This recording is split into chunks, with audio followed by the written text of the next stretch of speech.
the world, shrouded in darkness.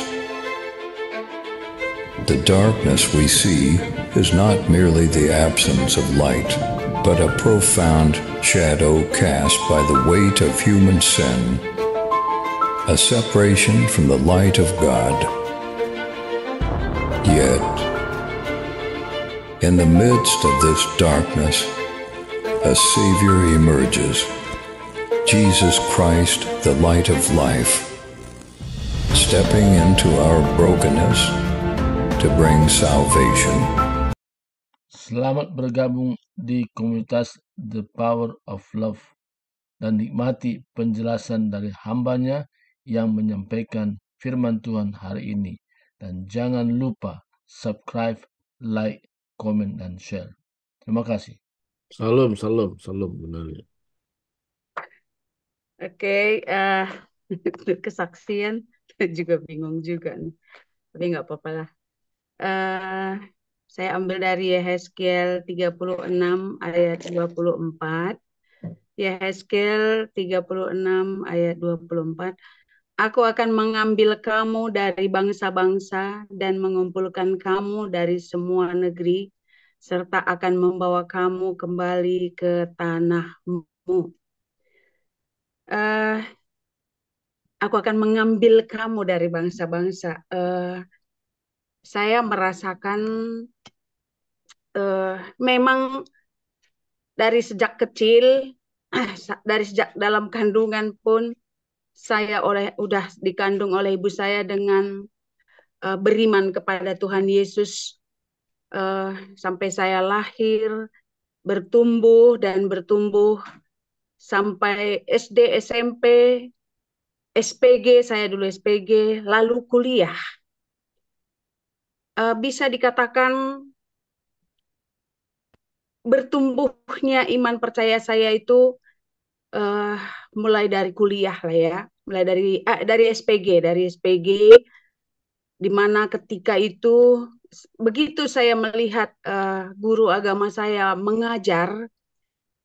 mengajarkan tentang agama, di situ kok saya terketuk hati saya, aku ingin seperti dia, aku ingin nanti memberitakan firman Tuhan kepada anak-anak di sekolah seperti ibu guruku sekarang ini. Dan mulai dari situ semakin bertumbuh mimpi saya itu menjadi seorang guru, dan bukan guru mata pelajaran yang lain tapi guru agama Kristen. Dan saya lebih lagi ditangkap oleh Tuhan ketika saya sudah mengajar. Ketika saya sudah mengajar, Tuhan izinkan suatu penyakit datang kepada saya, di mana pada saat itu saya merasakan di kepala saya seperti ada yang meledak. Dan ketika saya merasakan ada ledakan itu, sekujur tubuh saya seperti kesetrum.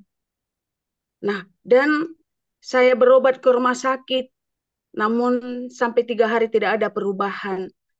Lalu saya didoakan oleh seorang ibu yang kebetulan dia orang Batak juga, beruna baban. Dari situlah saya dituntun sampai 7 hari. Pada saat itu tiap hari dia datang ke rumah saya untuk berdoa dan membahas tentang firman Tuhan. Dan uniknya, setiap kali dia datang pada saat itu, dia tidak ada persiapan. Menurut pengakuannya dia tidak ada persiapan, ini nanti yang akan kusampaikan di rumah Ibu Bangun. Tidak ada seperti itu. Tapi ketika kami memulai ibadah, dia mengatakan kita tanya Roh Kudus. Apa yang ingin disampaikannya kepada Ibu pada hari ini. Begitu setiap hari, ya sampai 7 hari itu. Dan mulai saat itu, saya merasakan betapa Tuhan itu sangat sayang kepada saya dengan mendatangkan suatu penyakit seperti itu, sehingga semakin hari semakin bertumbuh iman percaya saya kepada Tuhan. Jadi seturut dengan yang saya bacakan Yehezkiel 36 ayat 24 tadi, aku akan mengambil kamu dari bangsa-bangsa. Dalam pengertian saya, aku memilih kamu anakku. Aku memilih kamu menjadi alatku. Aku memilih kamu. Sebenarnya mulai dari sejak kandungan ibumu, aku sudah menentukan kamu sebagai seorang pengajar. Nah, untuk menyampaikan tentang firman Tuhan kepada anak-anak didikmu nantinya. Dan Tuhan izinkan itu terjadi selama 32 tahun sampai saya pensiun. Dan sampai sekarang ini Tuhan membimbing saya lagi dengan mengikuti The Power of Love ini untuk semakin bertumbuh terus, walaupun bukan untuk anak sekolah lagi. Mungkin suatu saat Tuhan mempersiapkan lagi untuk siapapun yang ada di sekitar saya, terutama keluarga terlebih dahulu. Jadi saya sangat bersyukur kepada Tuhan atas Dia memilih saya, Dia menentukan. Karena tidak semua dipilih oleh orang, ya. Ada yang tidak dipilih. Kenapa? Kenapa ada orang yang tidak dipilih oleh Tuhan? Karena Tuhan itu Maha tahu. Dari sejak semula Dia juga tahu bahwa seorang itu akan menolak, akan tidak mengakui Dia. Nah, seperti itu. Walaupun dulu pada awalnya pemikiran saya, kalau dikatakan memilih, berarti ada yang tidak dipilih. Berarti Tuhan itu tidak adil dong. Berarti Tuhan itu pilih-pilih dong dalam hati saya. Tapi setelah saya pelajari, Tuhan Maha tahu apa yang akan terjadi nantinya. Sehingga ada yang terpilih, ada yang enggak. Karena ada yang menurut Tuhan, inilah dia anakku yang akan menjadi alatku.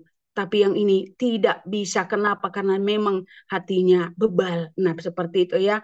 Nah, jadi saya bersyukur dipilih oleh Tuhan untuk menjadi ya seorang alatnya, walaupun alat yang kecil di hadapan Tuhan untuk menyatakan firman-Nya yang selama 32 tahun ini kepada anak-anak sekolah dan kepada siapapun nanti mungkin akan dipersiapkan oleh Tuhan di masa tua saya. Terima kasih, ini saja Bu Tiar.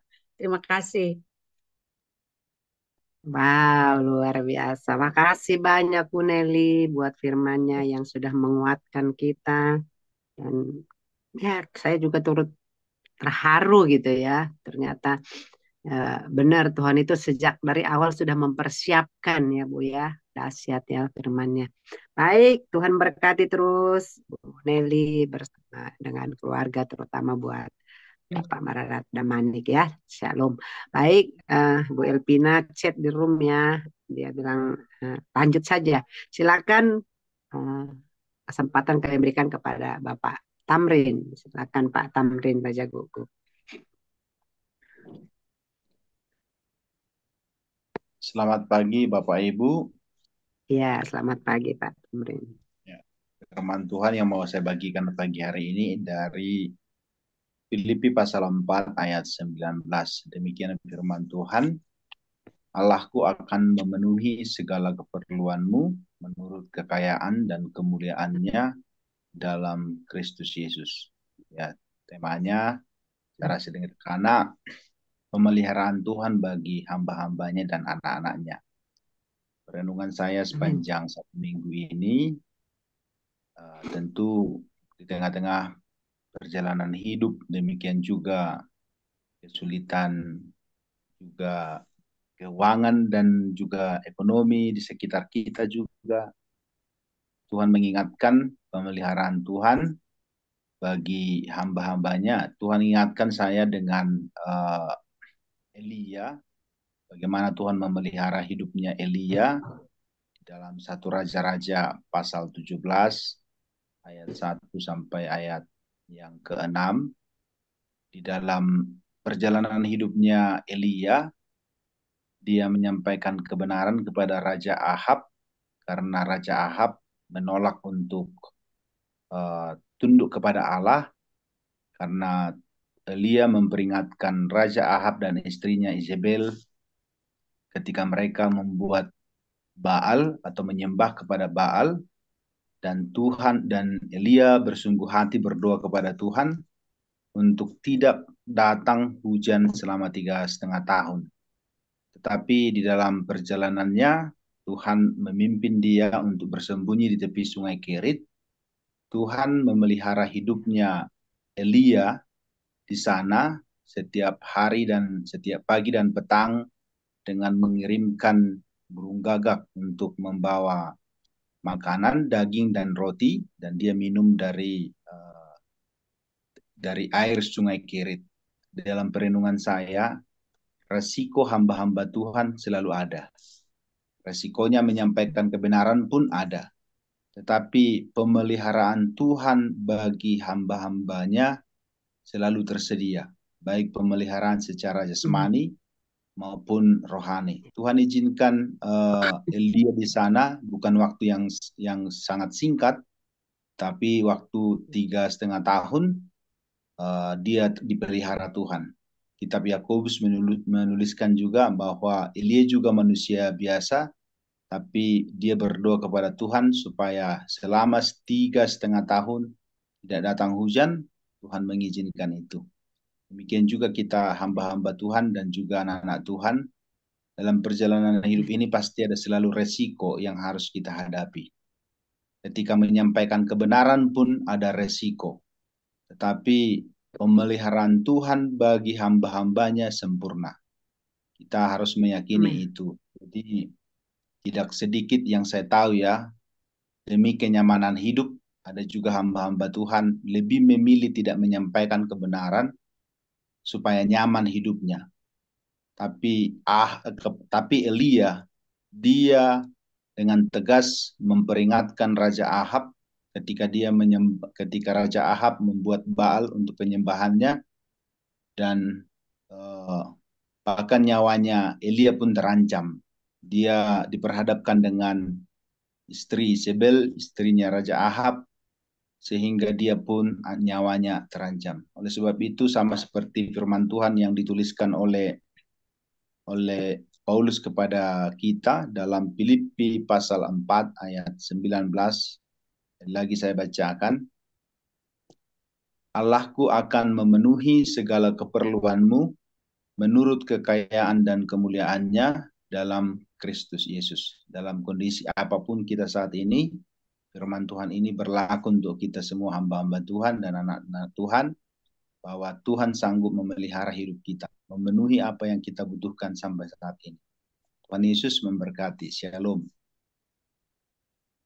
Ya, shalom. Terima kasih Pak Tamrin. Firman Tuhan yang sangat menguatkan ya, meneguhkan kita kembali. Terima kasih.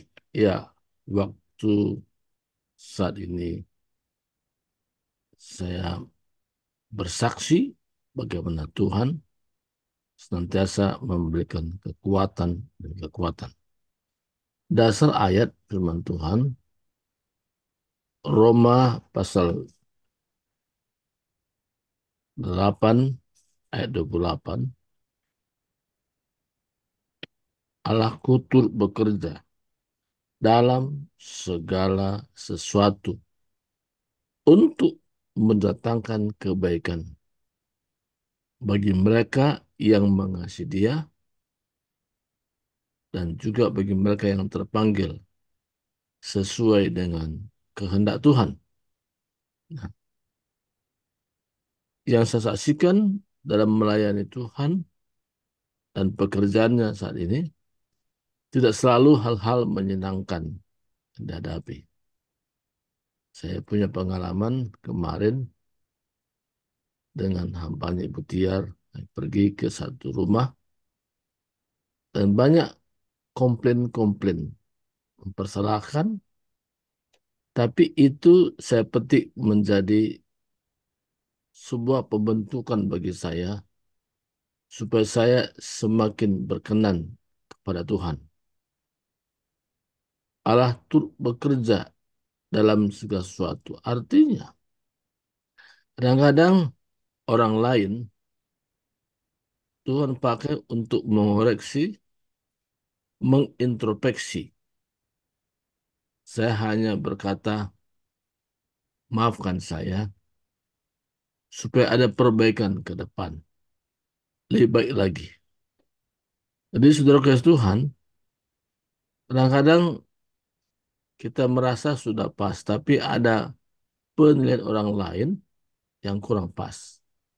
Sepanjang itu menjadi satu kebaikan untuk menuju kepada peningkatan rohani, saya terima dengan senang hati.